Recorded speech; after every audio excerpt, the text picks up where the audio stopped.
The New York Yankees take a commanding 2-0 series lead over the Cleveland Guardians, and I have Ryan Finkelstein, managing editor of justbaseball.com, the host of Locked On Mets, to help me break down game 3 between the Los Angeles Dodgers and the New York Mets, and it is all brought to you by BetMGM. And they got something new for the postseason. We've been hyping it up. BetMGM Sportsbook account holders who opt into the bullpen jackpot promotion and place a straight bet of at least $10 on your choice of any MLB player to hit a home run will win a share of a daily $50,000 BetMGM bullpen jackpot if the player they wagered on hits a home run that lands in an MLB team bullpen.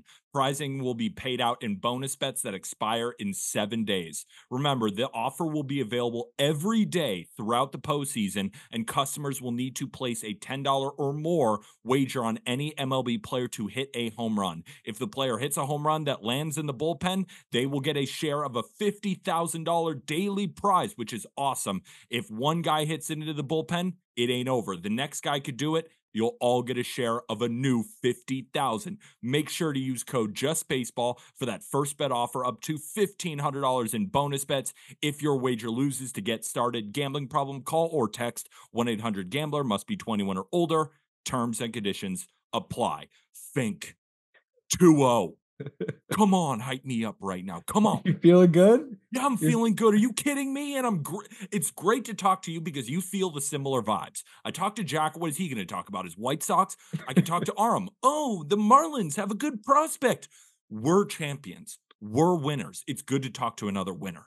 Absolutely, and they don't even know just the anxiety going into the game, the stress None. level. They're just watching baseball. They don't care. They You don't know, know they, they, anything. they don't have to deal with if your team loses, that pain and agony of a playoff loss. And you're riding high right now. It seems like Yankees might not lose this series. I don't know. I don't want to say it's over because when you change locations, you get to Cleveland, maybe things are different. But we still haven't seen the Yankees play a good baseball game, and they're just cruising. I'm so glad you're communicating that because I've been communicating that on this podcast over and over and over again. I'm telling you, the Yankees have not played a great game yet, and it's 2-0 against the Guardians. They beat the Royals in 4, and it just felt like the Yankees, they're oozing with talent right now, where all it takes is one big swing, and then the bullpen comes in and just destroys whoever is in their path. So let's recap what happened in this game. I got a couple questions, during this recap, but are you familiar with the roundup? Are Oh you yeah, the round roundup? Let me get the fingers. roundup. You're already giving more energy than Arm. I I'm love trying, Fink. I'm I, trying. I love Fink being on this pod. So let's get after it. Bottom first. Yankees go early. Glaber starts it with a double down the line. Juan Soto singles. And then Aaron Judge hits a pop up, probably 50,000 feet in the air. And Gold Glove finalist Brian Roquillo drops it, letting Glaber Torres score. Runners on first and second, 1-0 Yankees. When it went in the air, I swear on everything, I'm like, that ain't going to be easy. Because it did feel like Judge hit that 70,000 feet into the air. Like that was one of the Yeah. highest pop flies in the infield. The wind is blowing too. He looks like such a dunce, right? Missing a pop up in the first inning. But I gotta say that's not an easy play to make. It should be for a major leaguer, but I will say it didn't seem easy to me. I'll tell you Bibby's, what, yeah, go I ahead. I I always sucked at pop-ups. I was a pitcher, I sucked in the field, and I mean, you could give me 100 chances, and that ball would hit me in the forehead more than I catch it. I mean, so Thousand chances. Bobby settles down, strikes out Wells, Stanton flies out. Incredible catch by Will Brennan on the line. I felt like that yeah. just, even the announcers, like during the game, they're just like, oh, nice play. I'm like, that was an insane play. The wind was swirling. That's going foul. You only have about 5 feet of difference between the foul line and the right field wall, or not right field wall, like the wall down the line. Yeah. That was a really tough play. And then he strikes out Jazz, so we moved to the bottom of the second. You thought the Yankees were done scoring, didn't you? Nope. No. Anthony Volpe singles. Anthony Rizzo singles to center. Volpe advances to third after Deacon Lane Thomas. Very high IQ play by Volpe there. Alex Verdugo doubles down the left field line, scores Volpe 2-0 Yankees. Glaber then pops it up. They intentionally walk Soto to load the bases for Aaron Judge. I mean, talk about disrespect, Fink. Are you kidding me? I mean, I get it. What did you think in that scenario? I mean, it's pick your poison, right? I don't think that's the first time that's happened this year either. And I guess you just, especially with what Judge has done in the postseason up until this game, or maybe you think you might have a better chance, and they went to get Bybee out of there. So I kind of got it, but yeah, it's a little more disrespect than I think what happened in the other game where it's walking Lindor to get to Vientos, walking Soto to get to Judge. I think that's a little more of a questionable call, but it worked out.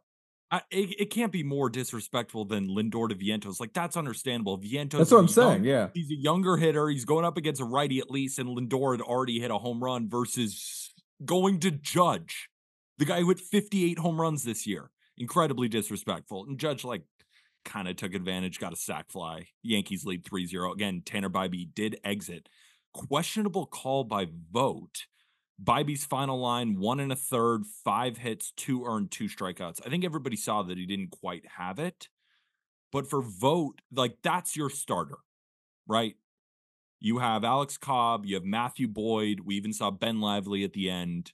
Joey Cantillo's thrown a few innings. It was all wild pitches. You have to keep Bybee out there longer. Am I overthinking that? Did vote make the right decision? I don't know. I mean, it'd be because they went to kids like they went to get the guy to get out of the jam. They I didn't get want to it. lose the game that inning. So I kind of saw why they went that route, but it made the rest of the game a little bit harder, right? You don't get any length out of them. I guess maybe having the day off makes you a little more aggressive with your bullpen because you can rest those guys. But yeah, I mean that's when you sort of knew like how are the Guardians going to win this game? Like Bybee's already out and Yeah, it's this early. How are the Guardians going to cover them in innings? And they kind of hung in it for a while. Like it wasn't until late where the Yankees really broke away, and the Guardians had their opportunities. They just never got the big hit. exactly. So we go to the top of the fifth, where the Guardians put up their first runs and started by Stephen Kwan single. How else would it start? Kyle Manzardo then singles as well. Jose Ramirez walks to load the bases, and Josh Naylor had a great day at the plate, especially against Garrett Cole. Sac fly to make the score 3-1. Lane Thomas then walks to load the bases. Garrett Cole is then taken out. Will Brennan, fielder's choice, scores a run, and it is now 3-2 Guardians. Garrett Cole's final line on the day: 4 and a third, 6 hits, 2 earned, 4 walks, 4 strikeouts. Now, I took Garrett Cole under 5.5 strikeouts on BetMGM, and I was shitting myself because he looked great early. And this was based on the fact, well, Cole's stuff hasn't been quite as elite as we're used to, right? This is not the Garrett Cole striking out 32% of batters. Garrett Cole strikes out 25% of batters now, right? His stuff, it's not consistently 100 at the top of the zone anymore. He's still a phenomenal pitcher, but against the Guardians, who had the second lowest strikeout rate on the road against righties this year, after whiffing 25 times, after striking out 9 times against Rodon, I thought that they would make a concerted effort to put the ball in play.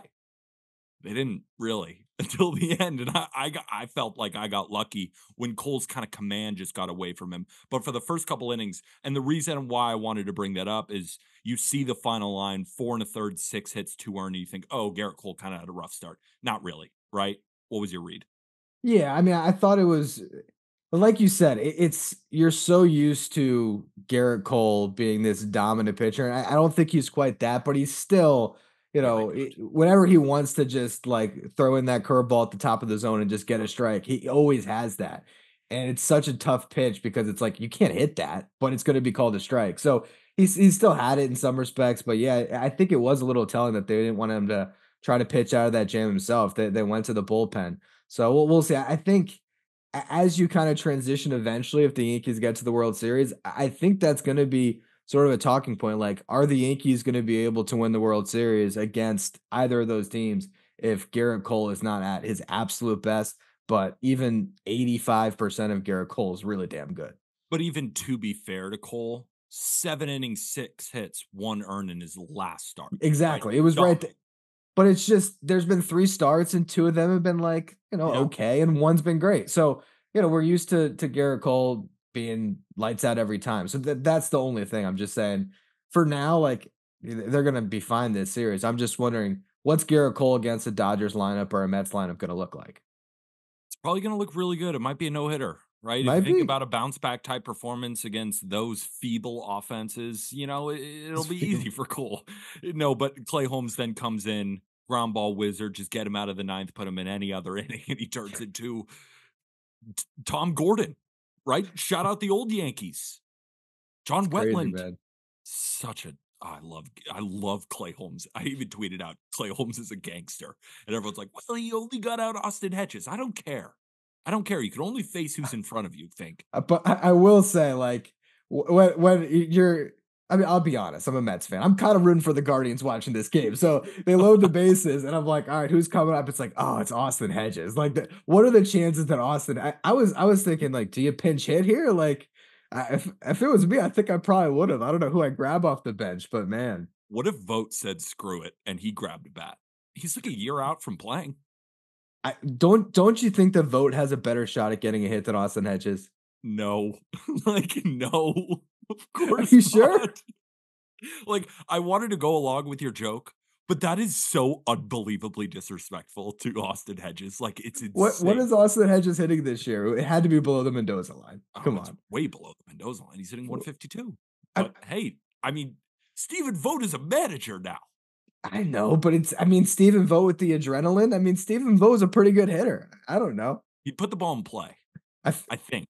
Wouldn't he? I think he would. Better chance to put bat on ball. As that, but saying Vogt's gonna get a hit in that spot off of Clay Holmes, maybe not, but better chance to put bat on ball because Hedges have no shot. No shot. No shot. We go to the bottom of the sixth. Yankees kept scoring. It was sick. Actually, this inning sucked. We scored. This inning was terrible. This inning, Jazz doubled to start it. Great. Third hit of the postseason. Anthony Volpe then walks. Jazz gets picked off second base. That was Just ugly. cannot happen. Just cannot happen. Rizzo then doubles to right field. Volpe scores. Atta baby Rizzo. Damn it, Rizzo. Picked off. End the inning. The worst base run. I just yelled into the mic. I'm sorry for anybody. I'm getting emotional. I'm sorry for anybody who just heard a loud boom. They are the worst base running team in the history of Major League Baseball. They were the worst in BSR this year. That's their one bugaboo. Like, that's their biggest issue. The bullpen has been lights out. Starting rotation is doing their job. The bats are coming to play. The defense is good. They cannot run the bases, Fink. Like, Yeah. that cannot happen in big spots. You're lucky that you won the game and it didn't end up mattering. But if we're talking about what's Garrett Cole going to look like against the Dodgers or the Mets offense, that, right? The margins are so slim. Cannot happen. Why did Cannot they happen. challenge it? Did you I see think any to angle make that like Jazz feel better. I mean, there was no reason to challenge that. I mean, I've I'm never watching it like, oh, maybe with my just biased goggles on, maybe. No, he's so out. Like, he's so out. so good. It was so obvious. I was just like, what are we doing here?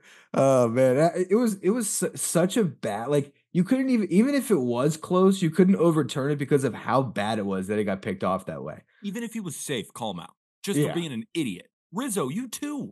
I know I've been all over Jazz's, ass for a while now, but I mean Rizzo cannot do that either. But Rizzo makes up for it because he gets a hit almost every single time and should move up to the 4 hole in the lineup. Yeah. Now Rizzo's just break those fingers more often, right? Doesn't Yeah, matter. I'm What shocked. a I, what a I didn't think stud, man. I didn't think Rizzo was going to contribute much, if at all. I mean, we saw him all of this season. He's not been Rizzo and very good. He Stan came in injured. Rizzo and Stanton having a better postseason than Aaron Judge. I mean, I was wrong about Stanton too. I thought he was going to be washed. I have no idea what I'm talking about when it comes to the Yankees, except for this inning. Bottom 7. Gleyber Torres singles again. Then Juan Soto flies out. I tweet out 10:21. It's all time stamped. I had a feeling when Soto was up at the plate. I tweeted out, "This feels like the Judge inning. Home run to center field, calling it now." Against Gaddis, I was like, he's going to throw a fastball up and Judge is going to crush this shit. He's so due. And as a Yankee fan, Judge is very good in low leverage. I didn't want to say it. Damn it. He's very good at low leverage. I was like, here comes the home run. And he smacks it 6-2. Can you pat me on the back virtually? absolutely. A little pat on the back. I mean, I'll tell you what. If it was just calling the home run, like, that's impressive. The location, you got the location too. You got a little extra notch on your belt on that. That's pretty good. I saw it in my head, but whatever. We don't have to lament on that. Aaron Judge home run, the first of the postseason for him. He's now 8th on the active leaderboard for postseason home runs. Not that cool of a stat, right? We tweeted that out. I was like, he's only at 8th. Like, damn it. I mean, like, all right, whatever. We'll take it. Top 10. All Yeah. right, bottom 9. Jose Ramirez hits a solo shot to right field. Luke Weaver's first earned run since September 2nd. Yankee fans, do not, I know you're probably not worried at all, but do not worry even for a second. You're up 4. He had just thrown a bunch of pitches the day before. He's obviously just going to hum in some strikes and dare these Guardians hitters to hit it.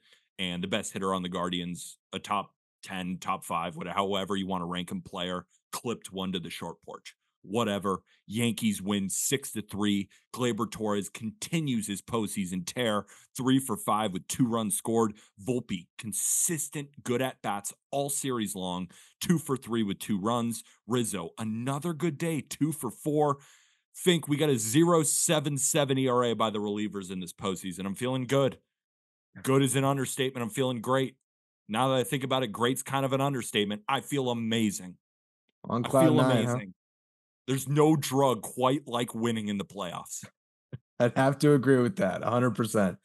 Nothing is better. Yeah. No, look, the Yankees are rolling right now, and I just don't know how the Guardians get back in this series. I shouldn't Me doubt neither. them because it's still a really good baseball team, but I don't know. It's obviously you got to win Game 3. I can't see the Yankees losing this series. Because I still feel like there's the game where like Soto and Judge go like 6 for 8 together and drive in like 7 run. Like there's No. still that game that we haven't seen yet. So I don't know. It might come in Game 3. We'll see. So it's now getting to a point where, like, at the beginning, like during this Royal series, and especially after game 1, I was excited about that sentiment that you just broke down. Yankees haven't played well yet, and we keep winning and we keep winning. The more I think about it, the more times that type of game happens, the more I'm kind of getting scared. Because, like, is that good game ever going to come?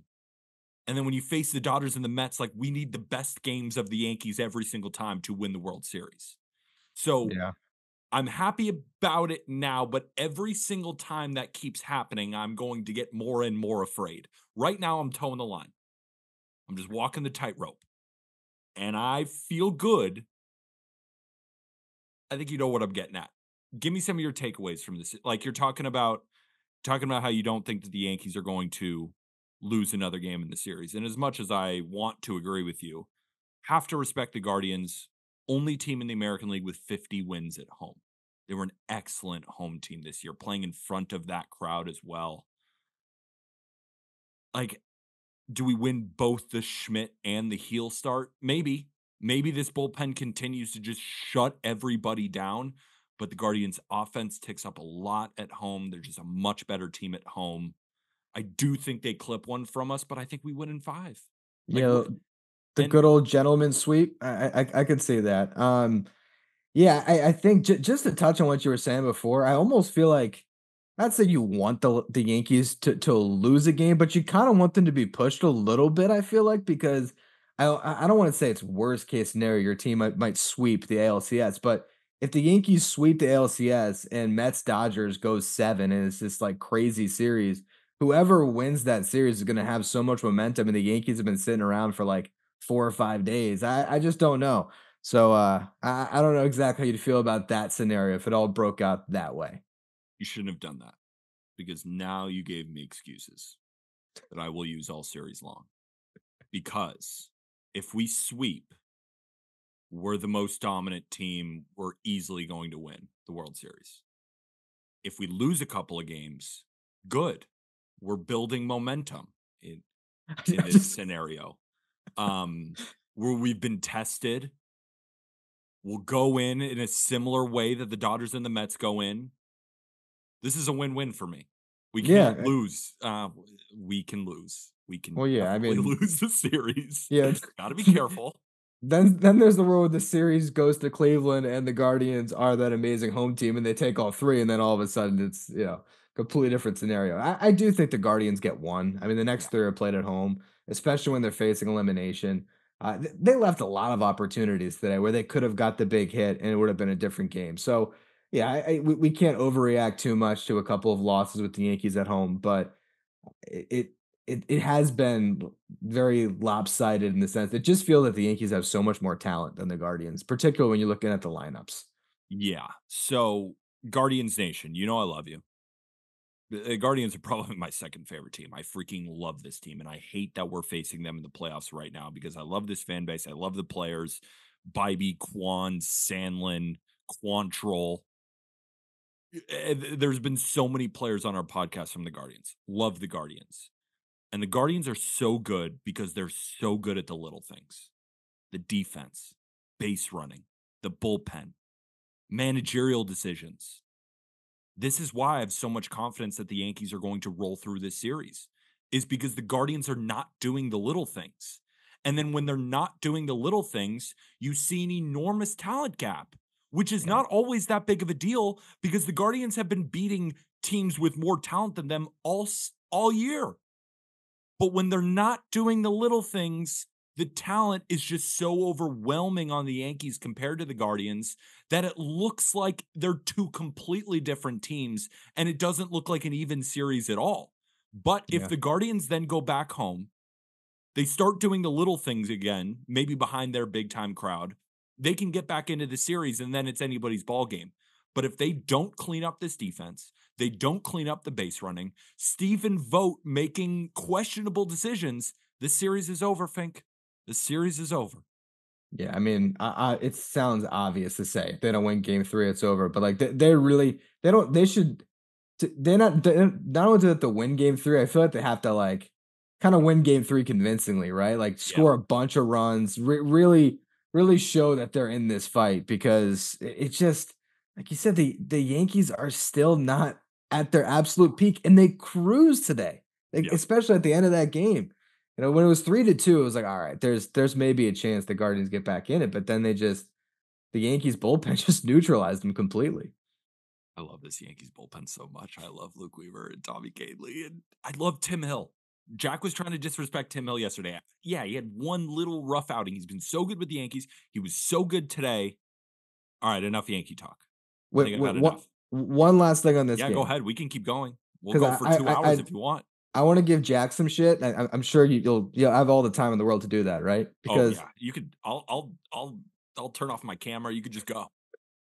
I think he jigs Tanner Bybee because I was listening to the show today, and it says Tanner Bybee is the second best pitcher in the playoffs.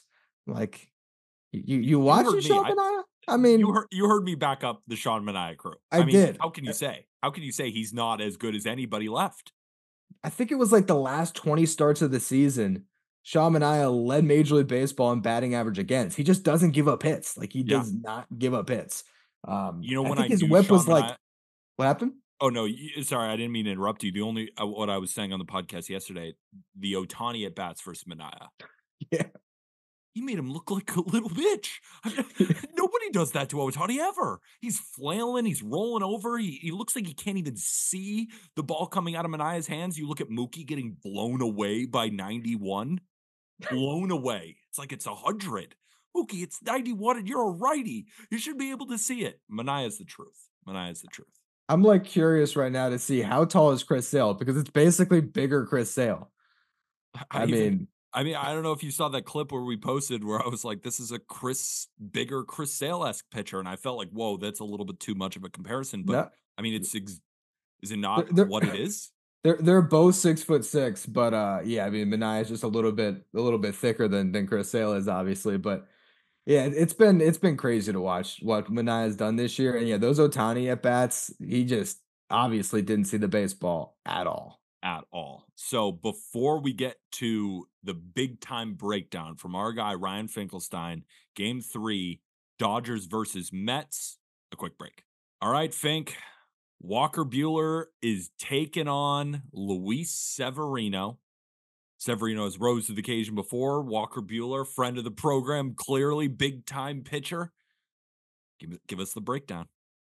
I feel like this matchup is fun because I've been sort of saying for a little bit now, like Walker Bueller, we'll see if he goes back to the Dodgers, but if not in free agency, he can look at Severino and be like, maybe the Mets are a nice little landing spot. So it's kind of funny that they're going head to head in this matchup. I feel, as a Mets fan, I feel pretty good about where the series is at right now. Uh, to play in front of the home crowd, they're going to be nuts. And you look at the next two pitching matchups. I kind of like the Mets in both of these games. Yamamoto versus Quintana, a little bit closer, I think, than the Sevy Bueller matchup. But I feel like the Mets did what they had to in LA, and now we'll see if they can handle business at home. What do you think Severino has to do in order to work through this Dodgers lineup? Because as you know, the Dodgers crush right-handed pitching. Luis Severino doesn't have great numbers from a quality of contact perspective against the Dodgers in 108 plate appearances against this current Dodgers roster. The average ex Woba is 315. His is at 374. Not good. X slug 540. But the opponent batting average is 235. So hypothetically speaking, he's been able to work out of some jams, right? Yeah. I'm just pure numbers reading for Fink to apply some context to it. So I am curious, how is Severino going to work through this lineup? Here's the thing about Luis Severino. This stuff is really good, but he is prone to making mistakes. So it's just a matter of who are you going to make those mistakes to? Mm. If he makes some mistakes at the top of that Dodgers lineup, they're going to make him pay. But honestly, I see the Mets scoring in this game. So the way I look at it, Sevy giving the Mets length is going to be more important than keeping the Dodgers off the board. Like I'm looking at 6 innings, 4 runs. I'm honestly happy with Luis Severino in this outing because I think what you don't want to see, particularly with the Mets bullpen, is Sevy having like the disaster inning in the third, and you have to, get someone to get him out of a jam, and all of a sudden you're covering all these innings. That's the recipe that really hurts the Mets, not only in that game, but the following games after that. But I think again, Severino is probably going to make a mistake or two. I wouldn't be surprised if Otani hits one, 550 feet, but if he can manage it, if he can keep the ball on the ground a little bit, other than a couple mistakes, I think the biggest thing is just getting a little bit of length out of Sevy in this one. Question for you as a Mets fan: circle of trust in the Mets bullpen. So Ryan Stanek suddenly is like top Dog. of the list. Ryan He's Stanek, a it's crazy he's kind of a because playoff beast. Or at he least that's is. what my mind thinks. Like, I can go look at the numbers right now to see if I'm just smoking something disgusting, but I feel like he always turns it up in the big moments. While you're talking, I'm gonna look it up. Yeah, look it up for me as I'll echo what you're saying because it does feel like it. And he did not have a great season. I mean, there was points where I was thinking, all right, they traded for Ryan Stanek. It's even going to make a playoff roster because it did not look good early. But He's got a negative -0.6 WAR this year for yeah, an ERA. he did not have a good season. But like the last 2 weeks of the year, he kind of turned it on. And then now you're saying, I mean, when he's on and it's the fastball splitter and he's just throwing 99 at the top of the zone and just locating like darts, he's so tough to hit. And all of a sudden, like standing. The one thing I'll say about David Stearns, I know there was some Mets fans when this team like got in, they were like, "Oh, David Stearns didn't do enough to address this bullpen." The Mets were a game away from not making the playoffs. I think David Stearns like towed that line perfectly where he didn't sell the farm, but he got Phil Maton and Ryan Stanek who have a ton of playoff experience. So even though neither of them, when he made the trade for them, were having their best seasons, he knows those guys aren't going to have their heart rate up in a playoff situation. They've been in that moment a million times. And now those are the two guys setting up Edwin Diaz. And then Reed Garrett has been good lately. He's been very kind of up and down this year, but he's all of a sudden looked pretty good. And then David Peterson has been another guy that's really helped out the bullpen, although they might need him to start game 5. Overall, though, like coming into this series, when I was previewing it, it's pretty clear that you have a Dodgers team where their strength is their bullpen and a Mets team where their strength is their rotation. This year, the Mets were top 5 in innings pitched from their starters and an ERA. And if you go from September to the end of the season, the Mets were number 1 in innings pitched from their starters, and they were like somewhere in the top 5 again with ERA. I think the ERA was like 2.71. The Dodgers from September on had the worst ERA among any rotation in baseball. and innings pitched, the only team with less was the Gritty Tigers, where they were just, I mean, Yeah, who knows what chaos. they were doing, right? So, like, the way I look at it, basically, in September, the Dodgers kind of had the worst rotation in baseball. So you kind of look at that split, and that's why the Dodgers are going to try to win this series with their pen. The Mets have to do with their rotation. That's where I think if you want me to kind of give you my take on the Kodai Senga situation, it was an interesting chess move, but I feel like the Mets didn't lean into their greatest strength in this series because they kind of took the ball out of Jose Quintana's hands where he's only going to make one start now, and that might come back to haunt them. So Ryan Stanek, by the way, he's thrown 25 innings in the playoffs, 25 and 2/3, 0.78 whip, 2.45 ERA. Stud, man. Playoff performer. Playoff performer. So who's gonna get the big hit off Bueller? Because I assume you think the Mets are going to win, and you think that Severino's line might be around 6 innings, 4 earned. Mets gotta score. Who's getting the big hit? JD Martinez going to get his first start of the series. So he Mm. hasn't been great lately, but I feel like he's due for one of those big hits. And right now, I mean, just the top four in the lineup, the way that the at bats that the Mets have gotten lately out of Lindor, Vientos, Nimmo, and Alonso have just all been great. Pete Alonso, all of a sudden, like all year, he just could not lay off of the slider away. And now he's taking it, taking his walks. So Pete looks like a different hitter after he got that monkey off his bat with the big home run. So yeah, I feel like right now that top four of the lineup is really solid. And Starling Marte too, man. Starling Marte, just great at bat after great at bat in this lineup. I'm curious if Professional hitter. yeah, Professional hitter. You know who he kind of reminds me of right now? Carlos Santana. Get one yeah. of those guys in the lineup and they just hit. Their heartbeat is the same as it would be on a Wednesday day game in freaking Pittsburgh. It's just level. That's why like Tommy Pham is going to keep getting jobs forever because it's these level-headed. The moment's never too big for them and they just always come in. And I've just been noticing that from Starling Marte in particular. It's just Yeah. it just seems like it's a regular season game. Like he doesn't care and he's just spraying the ball to all fields too. I He's mean, good. he went 3 for 5 this past game. Before that, I think his stats weren't even that great, but he had 5 RBIs going into that game. Like every hit that he has, it feels like there's a runner in scoring position where he's coming up clutch. So yeah, but Marte, for a guy that last year like looked washed, but he was dealing with like he was coming off double groin surgery. This year he's been a lot better in the playoffs. He looks just like prime Marte again. So, for Dodger fans who are probably vomiting at all of this analysis, being like, "Are you guys gonna talk about our team?"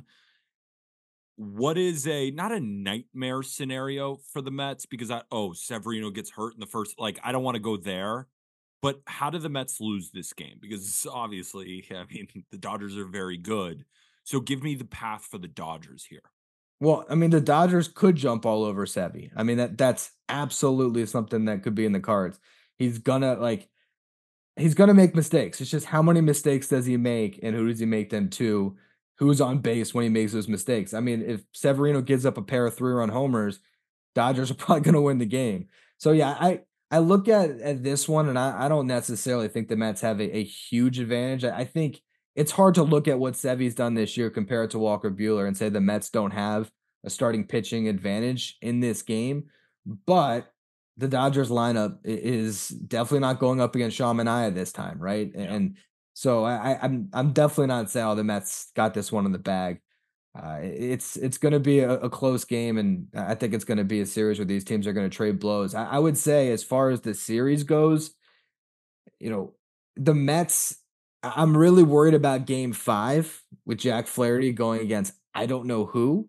Okay. So So just to build off that real quick, yeah, let's say, hypothetically speaking, both pitchers don't do well. Bueller gives up 4, Sevy gives up 5, whatever. It's a tie game, tons of runs scored through 3 innings. Do you want Peterson in to keep that lead? Or would you rather just try and piece it together with the bullpen so Peterson can go game 5? Where are you at on that? I feel like if you can win this game, you go to David Peterson Mm, and you deal with the consequences later. But that's where they put themselves in such a bad position. It's tough because I think like the reason the Mets made the decision they did, for one, they're not envisioning Kodai Senga to look as bad as he did in game one. Like when they're mapping out the series, they're thinking Kodai Senga is gonna go through the Dodgers lineup just fine for 2 or 3 innings. And it worked against Philly. But by doing that, Jose Quintana only going to start once this series. And now, if you don't win these next 2 games and you go into game 5 and it's either tied or even worse, you lose both of them. And now you're in an elimination game and it's Jack Flaherty. You're in a bad spot. I think the reason the Mets did what they did with the pitching is they had Sham and I lined up to go against the Dodgers bullpen twice. And so you feel really good about the Mets in game 6. Oh, yeah. You feel great. But the idea now is to get there where you can clinch the series in game 6. You got to take 2 or 3 at home. So, and I feel like it's important to win the next 2 at home. So if the Dodgers can grab momentum right away, because like the first NLCS game played in that ballpark in 9 years, I mean, it's going to be crazy. If the Dodgers can score 4 runs in the first inning, it's going to be tough to come back from that. So yeah, this is a pretty pivotal game in this series. We'll see what happens. Here's why I think the Mets are in trouble. Okay. Otani and Mookie got some real good numbers against Sevy. Yeah. And you can tell, like, if, with the Dodgers, right, Muncy's been putting up great ABs. Tommy Edman has been putting up awesome at-bats. Teo's been good except for the last game. And Mookie and Shohei have been struggling. I mean, we're all watching the same games. I'm watching Shohei roll over. I'm watching Mookie get blown away. But I think they hit up Severino. And that's going to be a big problem. Because if the rest of the lineup's been doing fine, right? Freddie's seeing the ball well on one leg. And then the bottom has been good. But it's been Mookie and Shohei. And I'm looking at the numbers on my screen, Fink. These are numbers that I would normally bet, but I don't bet on Bueller starts. I'm not supposed to. So I will not be having a bet on this game. But what I am telling you is what I've been betting on are these numbers, and these numbers look really good against Sevy. That's all I'm going to say. So Yeah. don't be surprised if they clip one. Now, maybe the Mets clip more. We'll just have to see. So that'll do it. Or last words. Go ahead. I was just gonna say I could see this game being a slugfest type game where these teams are trading blows back and forth, which kind of the best playoff games you're gonna get. So see what happens. We will see what happens. So hopefully everybody enjoyed this episode of the Just Baseball Show. Shout out Ryan Finkelstein. Fink, host of Locked On Mets, managing editor of Just Baseball. Plug anything. This was so much fun. So I think fellow winner. We're talking ball, good vibes. We're excited. This is great. And I got to talk to the curmudgeons. I don't know if Tim Hill is very good. Shut up, Jack. I'm excited. Go ahead. Sorry. yeah, I just gassed you up all day with the Yankee stuff, and Great. you had a great time. I think you just plugged everything for me, right? Locked On Mets every single day, doing like 2 shows a day throughout the playoffs, doing kind of a pregame, postgame thing. So that's been a lot of fun, and obviously all of our written stuff at justbaseball.com. Phenomenal. So make sure to go check that out, and go check out some Just Baseball merch. I'm rocking my hat right here. Go check it out in the episode description. Code JB15 for free merch. Guys, these BetMGM promos, they don't come around often. The 50K in bonus. You see Arm 1? Yeah. Arm 1 on what side? He's going to split that 50K. I got to ask him. I don't know how much in bonus bets that he got, but it's something. It's a little sprinkle. It's fun. They hit into the bullpens. Every single team has bullpens within view. Pick your favorites. Unbelievable promo. Make sure to use code JUSTBASEBALL when you download. The best way to support without spending a dime. Rate, review 5 stars, whether it be on Spotify, Apple Podcasts. Best way to support, while also hitting that like button, subscribing on YouTube. For Ryan Finkelstein, I am Peter Apple. We will see you tomorrow. With that, thank you, everybody.